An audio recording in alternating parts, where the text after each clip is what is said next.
자, 샬롬. 자, 우리 친구들 잘 지내고 있나요? 전도사님은 열심히 살을 빼고 있답니다. 어, 살 확진자가 되지 않기 위해서 노력을 하고 있는데, 우리 친구들은 또 학교에서 온라인 수업에다가 아마 또 학원들 또 이렇게 여러분들의 정해진 스케줄대로 가고 있노라 생각을 하면, 그래도 우리 친구들은 열심히 하루하루를 보낼 수 있겠다라는 생각이 들어요.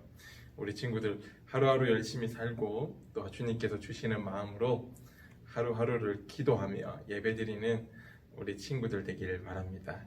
그러면 오늘 우리가 사도신경, 우리가 신앙 고백함으로 하나님 앞에 예배로 나아가도록 하겠습니다. 나는 전능하신 아버지 하나님, 천지의 창조주를 믿습니다. 나는 그의 유일하신 아들 우리 주 예수 그리스도를 믿습니다. 그는 성령으로 잉태되어 동정녀 마리아에게서 나시고 본디오 빌라도에게 고난을 받아 십자가에 못 박혀 죽으시고 장사된 지 사흘 만에 죽은 자 가운데서 다시 살아나셨으며 하늘에 오르시어 전능하신 아버지 하나님 우편에 앉아 계시다가 거기로부터 살아있는 자와 죽은 자를 심판하러 오십니다. 나는 성령을 믿으며 거룩한 공교회와 성도의 교제와 죄를 용서받는 것과 몸의 부활과 영생을 믿습니다. 아멘.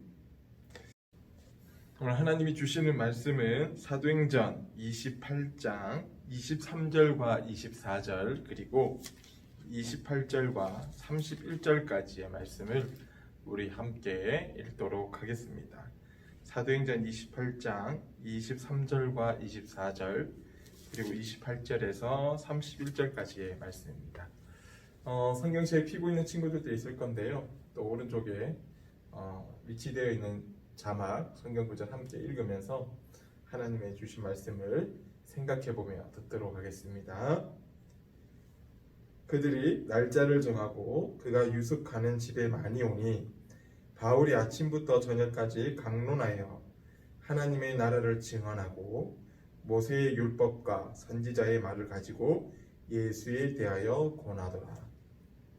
그 말을 믿는 사람도 있고 믿지 아니하는 사람도 있어. 28절에서 31절까지입니다. 그런즉 하나님의 이 구원이 이방인에게로 보내어진 줄 알라. 그들은 그것을 들으리라 하더라. 바울이 온 이태를 자기 셋집에 머물면서 자기에게 오는 사람을 다 영접하고 하나님의 나라를 전파하며 주 예수 그리스도에 대하여 관한 모든 것을 담대하게 거침없이 가르치더라. 아멘. 자, 오늘 우리 친구들 오늘 설교 제목이 뭔가 같아요? 예, 맞아요. 맨 끝에 보면 거침없이 담대하게라는 제목이에요. 바울이 왜 이토록 거침이 없었을까? 왜 이렇게 담대했을까? 생각을 해보면 여태까지 사도행전을 듣다 보면 하나님에 대한 확신, 하나님은 나를 사랑하시고 나를 위하여 죽으셨다는 그 믿음의 고백에서 나오지 않나라는 생각이 듭니다. 오늘 이 거침없이 또 담대하게 라는 제목으로 함께 말씀을 나누어 볼 거라고 생각이 됩니다. 자, 여러분 나우르라는 섬을 아십니까? 이 나우르라는 섬에는 이렇게 멀리서도 아름답게 보이고 바다에 한 섬으로 자리 잡고 있는 섬입니다. 근데 이 섬이 만들어진 배경이 참 어떻게 보면 재밌어요. 어떤 내용이냐면 바로 이 새가 똥을 싸서 새똥과 바닷물이 만나서 화학작용으로 만들어진 섬입니다. 그런데 이 섬에는 이러한 돌이 있는데 그 돌이 뭐냐면 바로 인광석이라고 합니다. 이 인광석이 얼만큼 고가의 물질이냐면 이 돌 가지고 약을 만들고 고가의 화학 재료들이나 많은 내용들로 이제 많은 물질들로 만들어지는 고가라고 합니다. 근데 이 사람이 나우르에 사는 주민들이 이 인광석의 어떤 가치를 몰랐던 거죠. 근데 이제 각국에서 이 인광석을 채취하기 위해서 이 섬에 오게 됩니다. 이 섬에 가득 찬 게 돌이다 보니까 어떻게 했을까? 맞아요. 이것을 팔았던 거예요. 그러니까 지금 우리나라가 소득 GDP가 3만 달러예요. 근데 이때 당시 1990년 당시에 이 인광석을 가지고 있는 나우루라는 모든 국민의 소득이 3만 달러가 넘었던 거예요. 어마어마 부자가 된 거죠. 뭐 1년에 1억씩 주기도 하고요. 세금도 받지 않고요. 또 차도 매년 바꾸면서 화로운 생활을 누리기 시작했습니다. 그런데 이 나라가 얼마 되지 않아서 가장 가난한 나라가 되었답니다. 그 이유는 자기의 가치와 자기 섬에 있는 것들을 잘 보존하거나 혹은 그 생활에 최선을 다하기보다는 그 생활을 누림으로 그냥 끝났다고 해야 되나요? 낭비했다고 이야기하는 게 맞겠죠. 그러한 삶을 누렸기에 이 나우루라는 섬은 점점점 가난한 나라가 돼서 많이 가난한 나라로 전락해 버렸다고 합니다. 오늘 이러한 상황과 처지 속에서 바울은 좀 생각이 달랐던 것 같습니다. 이 바울은 자신이 처한 상황들을 조금씩 인지하고 살아가는 반면 그에게 주신 하나님의 사명, 또 그에게 주신 하나님의 놀라운 계획들을 가지고 이제 로마에 가기 시작했습니다. 근데 이 로마에 가기 위해서 여러분 얼마나 힘들었을까요? 여러분 다 바다를 건너야 되고요. 또 바다라는 곳이 날씨가 하루 종일 따뜻하다, 하루 종일 뭐 기상예보가 없으니까 어려운 일을 당함에도 불구하고 로마에 갔던 거예요. 여러분 이처럼 로마에 갔던 이유가 무엇일까라고 보면 자기에게는 거침없는 게 있었던 거예요. 이런 재난과 이런 날씨와 이런 고난과 고통 속이라도 로마에 있는 복음을 기다리는 사람들에게 전하여야겠다는 확신이 있었던 거죠. 근데 그런 어려운 길을 가면서 좀 더 준비되어져 있는 일들로 조금 가면 좋은데 이 바울은 굳이 로마를 선택해서 로마에 가서 재판을 받겠다고 이야기합니다. 그러니까 이제 로마에서 이제 재판을 받다 보니까 함부로 놔두면 안 되잖아요. 범죄자들. 일명 범죄자라고 생각을 하니까. 그러니까 이제 이 대장집에 딱 가둬놨던 거예요. 이 안에 가둬놔서 밖에 나가지 못하도록. 근데 이제 그 안에서 또한 자신이 왔다는 이 소식을 듣고 많은 사람들이 그곳에 모여들기 시작했습니다. 여러분 그만큼 고생하고 힘든 시기를 보냈던 바울을 좀 더 쉬자 혹은 자신이 옥에 갇혀서 너무나도 억울해 이런 말들로 불평과 불만을 털어놓을 수 있었으나 그가 로마에 온 이유에 대한 확신이 있었고 목적이 있었기에 거기에 찾아온 모든 사람들에게 예수 그리스도의 복음을 전하기 시작했다라는 겁니다. 그럼 예수님에 대해 알지 못하는 이들에게는 예수님을 설명하였고 예수님을 인정은 하지만 믿지 않는 이들에게 예수님을 믿어야 하는 이유들에 대하여 설명하기 시작했고 유대인들과 로마인들과 이방인 모두에게 예수 그리스도의 복음을 전하기 시작했다는 겁니다. 여러분 이렇게 하루에 반나절을 이렇게 보냈던 거예요. 그 옥에 갇히면서까지 주의 복음을 전하기 시작했다는 거죠.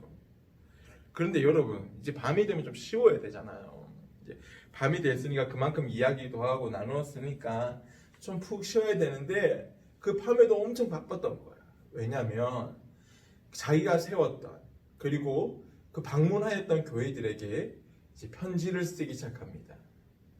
여러분 시간을 내서 편지를 쓴다는 것 그리고 그 편지의 내용들로 하여금 그들의 안부와 하나님이 주신 마음들을 나누었다는 것은 바울이 그만큼 거기에 있는 모든 그리스도인들에게 사랑을 가지고 있었다는 거죠. 그래서 적은 게 바로 옥중서신이라고 합니다. 옥에 갇혔으나 그 가운데서도 편지를 썼다고 해서 옥중서신, 에베소서, 빌립보서 여러 가지의 서신서들이 이 옥중서신도 안에 있는 거죠. 이처럼 바울은 자신의 삶 가운데에 하나님이 주신 일들, 인생의 어떤 상황과 어떤 환경과 어떠한 불리한 일들 가운데서도 하나님의 복음을 가르치는 데 있어서 거침없이 담대하게 전하기 시작했다라는 겁니다. 우리는 때때로 상황이 만들어지지 않거나 환경을 탓할 때가 많죠. 그러나 오늘 우리에게 주신 하나님의 말씀은 어떠한 상황과 어떤 환경 가운데서도 우리에게 거침없이 담대하게 하나님의 복음을 전하고 그 복음 가운데 진실된 삶을 살기를 원하신다는 겁니다. 저는 오늘 우리 친구들이 하나님의 말씀을 가지고 살아가는 귀한 하나님의 사람들이 되기를 기도합니다.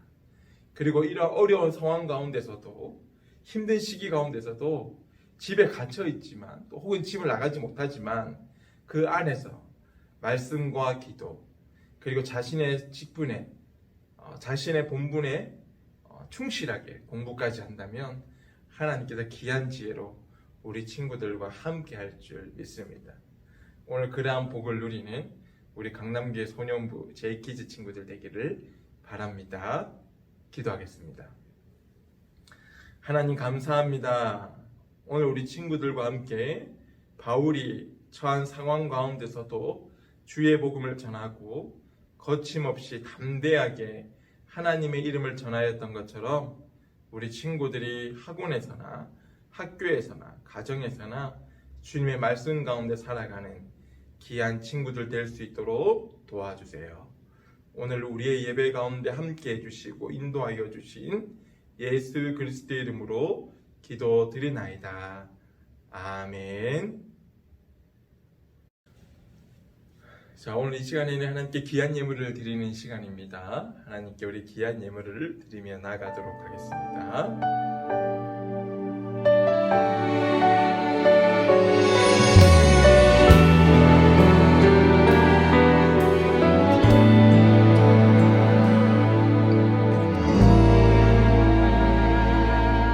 나를 지으신 이가 하나님, 나를 부르신 이가 하나님,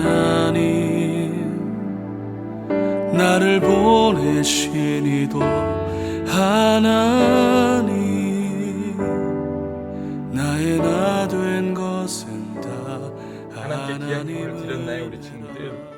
이 온라인 예배 가운데이지만 여러분들의 예물이 하나님께 귀하게 쓰여질 수 있도록 늘 기도하는 우리 친구들 되었으면 좋겠습니다.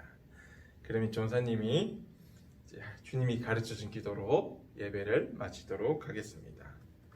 하늘에 계신 우리 아버지, 아버지의 이름을 거룩하게 하시며 아버지의 나라가 오게 하시며 아버지의 뜻이 하늘에서와 같이 땅에서도 이루어지게 하소서. 오늘 우리에게 일용할 양식을 주시고 우리가 우리에게 잘못한 사람을 용서하여 준 것 같이 우리 죄를 용서하여 주시고 우리를 시험에 빠지지 않게 하시고 악에서 구하소서. 나라와 권능과 영광이 영원히 아버지의 것입니다. 아멘. 자, 우리 친구들 오늘 온라인 예배 드렸는데요. 아마 다음 주 주일날 이 드라이브 스루라고 해야 되나요? 뭐 엄마 아빠 따라 드라이브 스루를 해본 친구들은 패스트푸드점이나 커피숍 이렇게 받아가는 차를 끌어서 받아가는 그런 곳인데요. 그것이 아마 교회에서도 이 코로나로 인해서 우리 친구들에게 귀한 선물 전하고자 준비하는 것 같아요. 그래서 다음 주 주일날 있을 예정인데 더 자세한 내용은 우리 선생님들에게 공지해서 연락을 알려드릴 테니까 다음 주에는 꼭 그 선물 받으면서 전도사님 얼굴도 한번 보고 또 예배도 못 드리지만 교회 건물 마당도 한번 방문해 보는 시간이 되었으면 좋겠습니다. 그럼 다음 주 영상 예배 또는 영상 예배 가운데 드라이브 스루에서 만날 친구들을 기대하며 전도사님 인사하겠습니다. 샬롬. 잠깐. 다음 시간 성경 공부 시간이에요. 우리 성경 공부 만나고 다음 주에 만나요. 안녕. 샬롬.